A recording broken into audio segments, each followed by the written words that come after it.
In today's story, it was mid-June 2014 in Highland Springs, a small blue-collar town about 4 miles outside of Richmond, Virginia. By 3 p.m. that day, it would be hot, 91 degrees Fahrenheit. But right then, at 6:30 in the morning, it was cool. With the sun fully visible in the sky, 16-year-old Martre Coles watched from the living room window of his family's single-story plain white house as his father climbed into his car, turned on his engine, and drove off to work. After he was gone, Martre left the window and walked through the empty house to his bedroom. Once inside, he sat down at his desk, he opened his sketchbook, and he started to draw. Unlike his usual artwork, which consisted of anime-stylized faces and figures full of color, energy, and movement, the faces that he drew that morning were done in thick black marker and were angry and sad. He drew X's instead of eyes, and he put slash marks where the mouths should go. A few minutes later, Martre put down the marker, he put his face in his hands, and he started to cry. 5 days earlier, on June 14th, 2014, Martre's beloved mother, 42-year-old Karina Coles, had died unexpectedly following complications from what was supposed to be routine hip surgery. Martre was beyond devastated. Over the last few years, he had become very close with his mother, as he was the last child of 8 siblings to still be living at home with the parents. His father, Maurice, had always been very hard on him, but his mother had always been his #1 cheerleader, always encouraging him to keep a portfolio of the video game characters and intricately illustrated storylines that he loved to create. She told him she was certain his artwork skills would land him a great job someday. And even though Martre didn't always feel as confident in himself as she did, it was nice to hear her say things like that. With his mother's funeral just 2 days away, the only thing keeping Martre going was the thought that his mom would never want him to just give up or to give in to the crushing depression and sadness he was feeling. And so Martre lifted his face out of his hands, he wiped away his tears, then he ripped the angry, sad drawings he had just made out of his sketchbook and he balled it up and he threw it in the trash. He wished he could talk to his dad about how terrible he was feeling right now, but he knew his dad wouldn't want to listen. He never did. Martre's father barely spoke to him, and whenever he did, it was almost always to be critical of him. As Martre sat there motionless in his desk seat, he suddenly hoped that his father's friend, a 45-year-old woman named Denise Gay, wouldn't be coming by again that night. Denise worked with Martre's dad at a food packaging company called Smithfield Foods. She had 2 children of her own, a 9-year-old little girl and a 19-year-old daughter who lived on her own 90 minutes away. Martre had no issue with Denise herself. She was perfectly nice, but Martre just didn't like that there was this new woman spending time in their house so soon after his mom had died. It just felt inappropriate. Martre had also quietly hoped that his mother's death would bring him and his father closer together, but the opposite was happening. Instead of turning to his son in this difficult time, Maurice was turning more and more to Denise. By June 21st, just 1 week after Martre's mother's death, Denise was coming over their house nearly every night. And in mid-July, just 1 month after Martre's mother's death, Maurice announced to Martre and his other siblings that Denise, along with her 9-year-old daughter Alana, were going to be moving in with him and with Martre.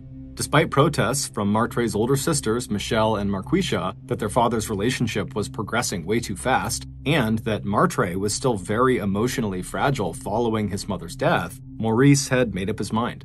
He didn't care what Martre's feelings about the situation were. A couple days later, when Denise and Alana pulled up outside of Martre's house with their bags in hand, Martre stayed inside. He didn't want to see them. But his father began angrily yelling for him to come outside and meet his new family and help his stepsister with her luggage. Martre sighed and stood up and walked outside. He didn't smile at them, but he waved, and then he walked over to Alana to offer to carry her bag inside. But when he reached her, she clutched her bag more tightly to her chest. Then she glared at him angrily, and then she very intentionally threw her bag at his feet. Martre was annoyed, and he looked up at her like, "What are you doing?" But he didn't say anything. He just bent down, grabbed her bag, and then led the way back into the house. Later that day, Martre's older sisters called him to let him know that he was welcome to stay with them anytime he wanted. They knew his new living situation with Denise and Alana was going to be super awkward, and they knew Martre was just hurting from the death of their mother and he really needed someone around him that actually cared about him. Martre thanked them and said, "Yep, sure, I'll come by sometime," but secretly, Martre knew he probably wouldn't. He He just didn't have the energy to do anything these days. According to Martre's girlfriend, Ashlyn Knight, who was a fellow student at Highland Springs High School, Martre had big plans for his future, plans that his mother had encouraged him to pursue. Martre wanted to get into the best art school he possibly could, and then with that degree, he could try to land a highly coveted job as a video game artist and animator. And so over the first few months that Denise and Alana were living with him, Martre did his best to completely ignore them and instead spend his time and energy on his artwork. And over those first few months, Martre's art skills got noticeably better, and he started branching out from drawing and painting into the creation of elaborate and beautiful papier-mâché masks. But perhaps the most significant thing about this particular period of time in Martre's life was that after about 6 months of living with Denise, his resentment for her had given way to affection. She could never replace his mother, but she was very kind to him, and slowly, she had become a maternal figure to him. She had become someone he turned to when he was down. However, as much as Martre's relationship with Denise seemed to be evolving in a positive way, his relationship with her daughter Alana was going the other direction. Alana was clearly unhappy living with the Coles, and so she took out her frustration by constantly picking fights with Martre. At first, it was just small stuff like stealing the TV remote from Martre or being loud and obnoxious to annoy him. But eventually, it turned into more elaborate torment. Specifically, Alana realized that Maurice, Martre's father, would always take her side over his son's. And so using that information, she began breaking things around the house and telling Maurice that Martre did it. And every time, despite Martre proclaiming his innocence, Maurice would scream and yell at him and punish him in some way. Alana also quickly realized how important Martre's art was to him, and so she would routinely sneak into his room and vandalize his sketches and his masks. Martre had tried turning to Denise for help, but he was finding that she seemed to be in denial about how badly behaved her daughter really was. Martre also sensed that Denise was desperate to maintain her relationship with his father, and so she probably didn't want to fully acknowledge just how bad it was getting between he and Alana, because doing that would call their entire living arrangement into question, which would potentially jeopardize their future together as a cohesive family. And so Denise really didn't do anything to stop her daughter. Finally, in the winter of 2016, so 2 years after Denise and Alana had moved in, the tension in the household boiled over into violence. Early one afternoon, when Maurice and Denise were still at work, and Martre was sitting on the couch in the living room, Alana slipped into the kitchen, she opened the utensil drawer, and she pulled out a pair of utility scissors with long pointed blades. And then the 12-year-old walked back into the living room where Martre was, and she snuck up behind him, she pulled out the scissors, and then she leapt around the corner and she jumped on top of him and attempted to stab him in the heart.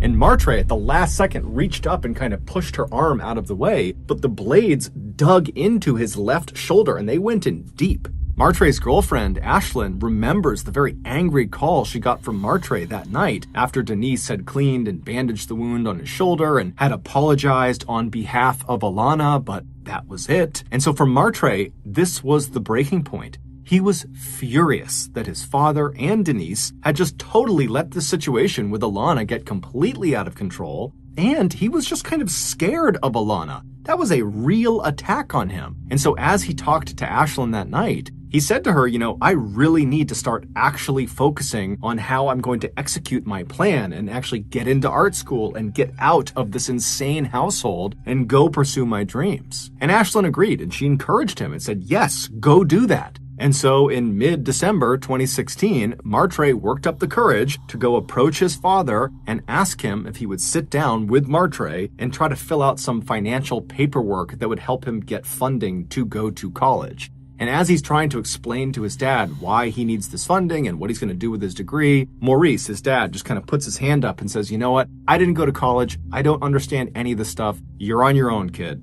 Martre was kind of crushed because he needed his dad to fill in the paperwork to be eligible for financial aid. But luckily, Denise was sitting nearby. She had overheard the conversation, and after Maurice had left the room, she pulled Martre aside and said, you know what, don't worry about it. I will get the information you need. I'll help you fill it out. We'll get you into college. You'll be fine.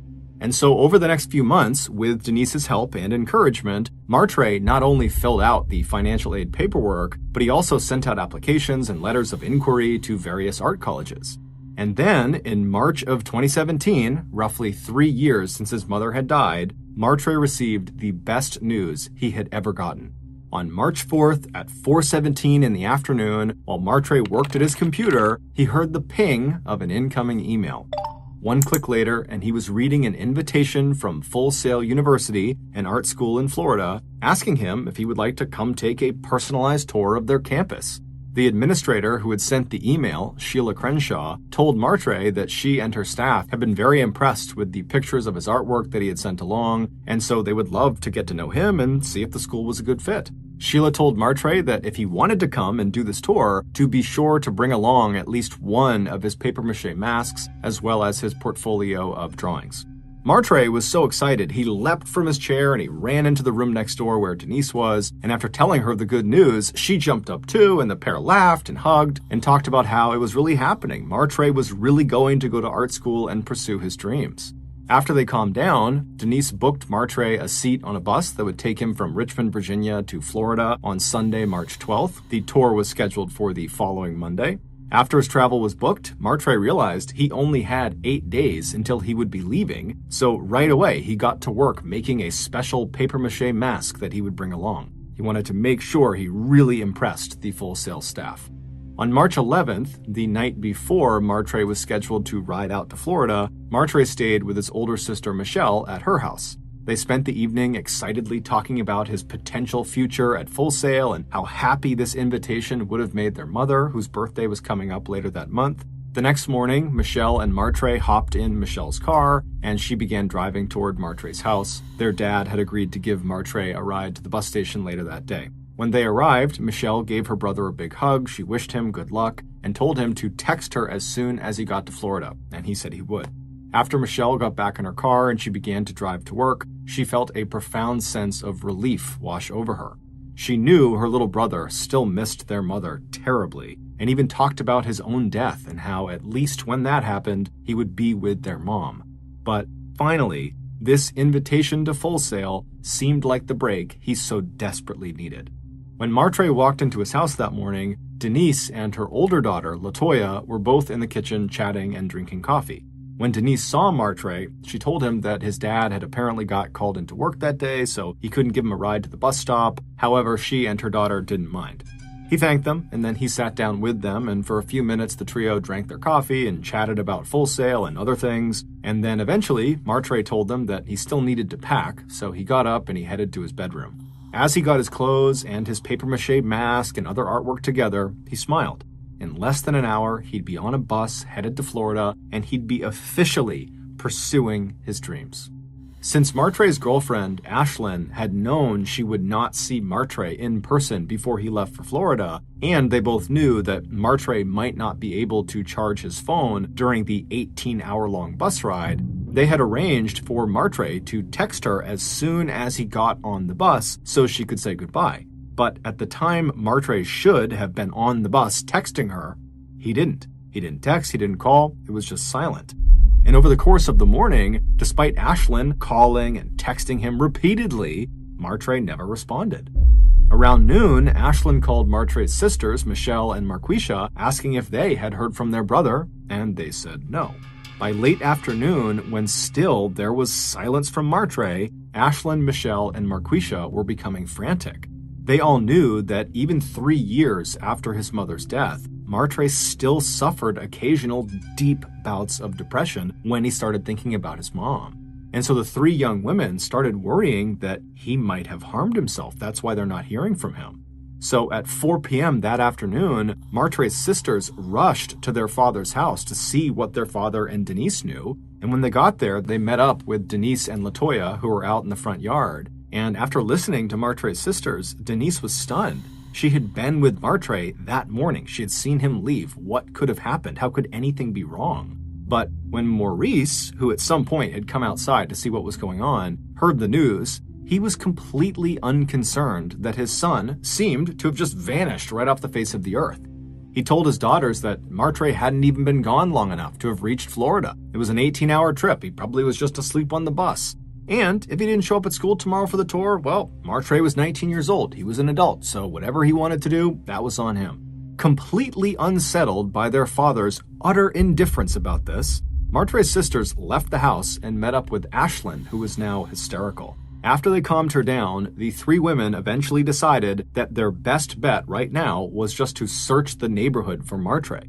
Denise said she had dropped him off at the bus stop, but she didn't actually see him get on the bus and literally drive away. So the three young women are thinking, okay, well, maybe Martre never got on the bus. Maybe he's still in town somewhere. So the trio spread out all across Highland Springs. They went to local stores, to the high school, to the basketball court. They called and texted all of Martre's friends, but no one had seen or heard from Martre. The next morning, Monday, March 13th, they called Full Sail University to see if Martre had arrived for his tour, and the answer was no. Immediately, Michelle and Marquisha jumped in their car and they headed for the local police station where they filed a missing persons report on their brother. They gave the police a picture and description of Martre, but police told them that because Martre was an adult and there was no sign of foul play, there really wasn't much they could do. Meanwhile, Martre's girlfriend, Ashlyn, who knew Martre's email password, decided to take a closer look at Martre's invitation from Full Sail University. When he had shown it to her 10 days earlier, she had noticed something slightly off about it, but she had forgotten all about it once they had read the good news and were celebrating. But now, when she logged into his email account and opened up the invitation again, she immediately saw why she thought the email was concerning. The email had not been sent from an official Full Sail University account. Instead, it had come from someone's personal Gmail account, a woman named Sheila Crenshaw. Ashlyn pulled out her cell phone and she called Full Sail again. And a few minutes later, Ashlyn's worst fears were confirmed. No one by that name worked at the university. But shockingly, when Martre's father, Maurice, was told about this new wrinkle about the email address and how this meant Martre was almost certainly tricked or scammed before he went missing, Maurice still appeared unconcerned, and he refused to reach out to the police himself. 8 days later, Martre's mother's birthday came and went, and still there was no trace of Martre. Since their mother's death, all of the siblings started getting together on her birthdays to celebrate her life and spend time together. And Martre cherished these get-togethers. So for him not to at least text or call his family on her birthday was very significant. It was starting to feel almost likely that he had taken his own life. But just a week later, everything would change. On April 2nd, 2017, 3 weeks after Martre was reported missing, a man named Larry Anderson was walking in a wooded area near where the Coles lived when he spotted a strange green plastic bin tucked away inside of a thick bush. He walked off of the trail to get a better look at it, but when he got close enough to actually see what was inside of this bin, he stopped where he was, he pulled out his phone, and he dialed 911. When the police arrived, they found Larry, who was visibly very shaken up, and he was pacing along the trail a couple hundred feet away, and then the police moved from Larry to the actual bin under the bush, and when they got up close, they saw what Larry saw. There was clearly a foot with a sneaker on it poking out of the bin. When they removed the cover of the bin completely and actually got a full view inside, they saw the dead body of a young man folded up like an accordion crammed inside. He was wearing blue jeans and he had a dark sweatshirt on. His knees were jackknifed up against his chest at an impossible angle, and his hands were bound behind his back with purple duct tape. There were no obvious wounds on his body. However, an autopsy would later reveal that the cause of his death was suffocation. The medical examiner also told police that present in the blood were high levels of two drugs, the sleep agent trazodone and the club drug gamma-butyrolactone, which makes users feel relaxed and euphoric. Even though there was no wallet or ID on this body, when detectives ran a general description of the young man's appearance through their database, right away they found a match to a missing person report that had been filed 3 weeks earlier on March 13th. The deceased young man inside of the storage bin was Martre Coles. Before the police told Martre's family the horrible news, they received a surprising phone call from another police sergeant. He had heard about the murder, and he had just connected Martre's name and his address to a false burglar alarm that 2 of his officers had responded to on March 31st, which was 2 days before Martre's body was discovered. After following up on this very bizarre connection the sergeant had made, and using evidence they had found at the scene where Martre's body was discovered, police were able to slowly, bit by bit, piece together the story of who killed Martre and why. Back on Friday, March 31st, so 2 days before Martre was found, that sergeant's 2 police officers responded to a burglar alarm at Martre's home. When they arrived at Martre's home, Alana came to the door. Standing next to her was her older sister, Latoya. Now, neither of these 2 responding officers had any idea that there was a missing person report out on another member of their family. Latoya told the officers that she was really sorry that the burglar alarm they were responding to was actually a false alarm. She told them, while glaring down at her sister Alana, that her younger sister had deliberately set the alarm off and she was about to be punished for it. The police asked a few more questions, and then, feeling satisfied that this really was just a false alarm because this kid pulled it, they turned around to leave. But before they did, Alana suddenly blurted out, "Can I talk to you guys, please, alone?" And then Alana promptly stepped forward away from her sister out of the house into the evening darkness, and she and one of the officers walked over to the police car they had come in on, while the other police officer stayed put at the door with Latoya, keeping her from going out there. Once Alana was far enough away that she didn't think Latoya or any of her other family members in the house could hear her, she turned to the officer and told him a story that was so outrageous and so unexpected that it just did not seem true. And so after Alana was done telling this story and had gone back inside with Latoya and the door had shut and the 2 responding officers said bye and they were leaving, they discussed it in the car, those 2 officers, and they decided there's no way that could be true. And so when they got back to the station, they filed their report as usual, describing that this was a false alarm, and then they also wrote down in this report what Alana told them, her crazy story, but they didn't alert anyone to this story. They just basically made a note of it, and then they filed their report with their sergeant and thought nothing of it. 3 days later, when their sergeant learned that the murder victim found in the storage bin was Alana's stepbrother, the sergeant suddenly remembered the report and realized the story Alana had told his officers might actually be true. Based on a combination of Alana's story, along with other pieces of evidence that the police collected, the following is a reconstruction of what actually happened to Martre. Back on the morning of Sunday, March 12th, so the day Martre was scheduled to take the bus to Florida, his older sister Michelle dropped him back off in front of his house and gave him a hug before she left for work. When Martre walked through the front doors into his house, Denise and her daughter Latoya were sitting in the kitchen. Martre sat down, and as the trio chatted, Martre didn't realize the cup of coffee he was drinking was almost certainly laced with the 2 drugs that the medical examiner would later find in his system, trazodone and gamma-butyrolactone.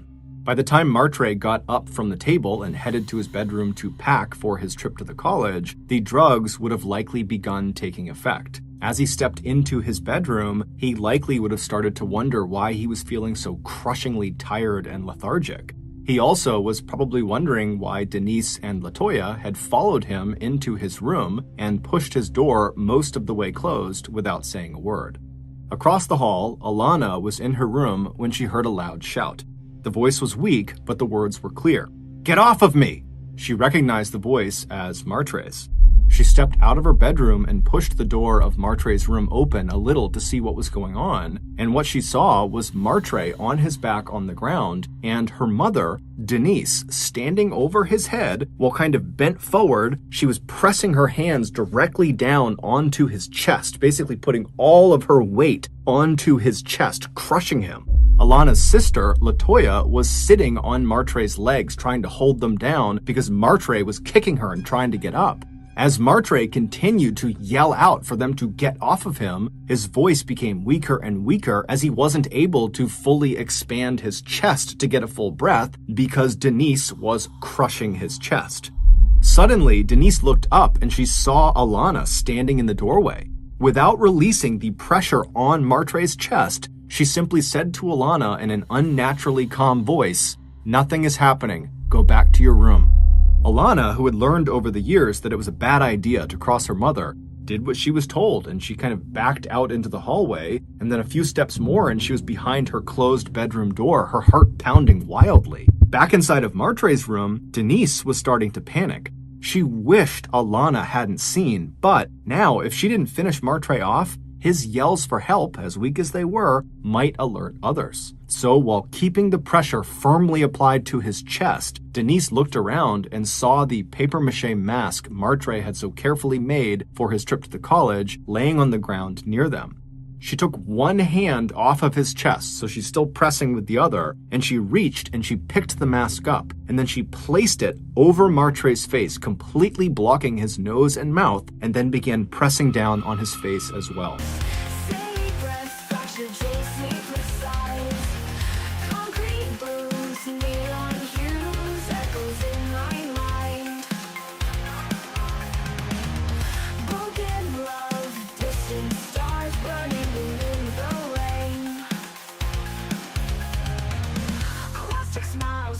Tiles, footsteps in the dark, empty streets, hollow beats, CCTV stare. Moonlight fades through the shade, chasing lost escapes, synthetic tears in the air, drowning in despair. Glowing screens, endless streams, pixelated cries, electric souls, stolen goals, living inside lies.